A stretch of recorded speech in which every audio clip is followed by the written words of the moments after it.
Lift him up, September 9. Spiritual power.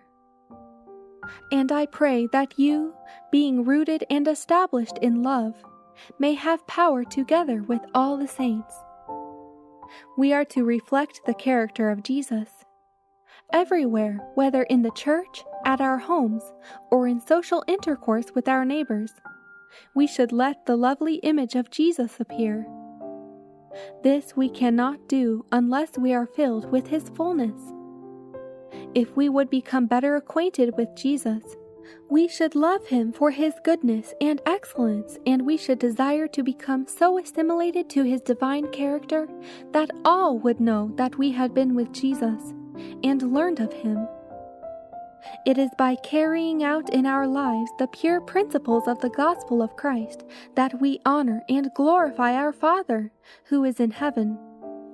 When we are doing this, we are reflecting heaven-given light upon the dark world around us. Sinners will be constrained to confess that we are not the children of darkness, but the children of light. How shall they know this? By the fruits we bear. Men may have their names upon the church book, but that does not make them children of light. They may hold honorable positions and receive the praise of men, but that does not make them children of light. There must be a deep work of grace, the love of God in the heart, and this love is expressed by obedience. It is Christ dwelling in the soul that gives us spiritual power and makes us channels of light.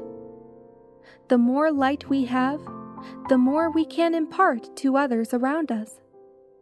The more closely we live to Jesus, the clearer views shall we have of his loveliness.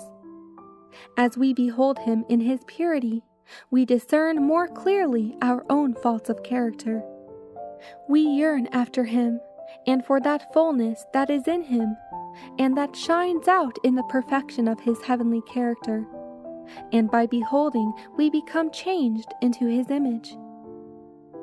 Every day we are sowing some kind of seed. If we sow the seeds of unbelief, we shall reap unbelief.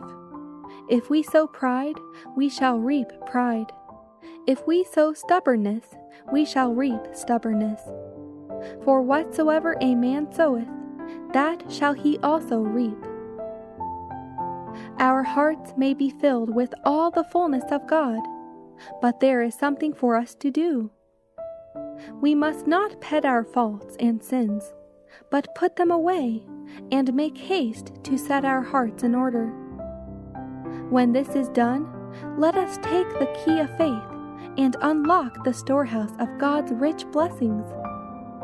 There is an infinite fullness to draw from, and we have the promise of our divine Lord, according to your faith be it unto you. We may win the crown of life, a place at God's right hand, and as we enter the pearly gates, hear the words sweeter than any music.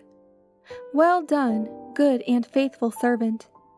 Enter thou into the joy of thy Lord.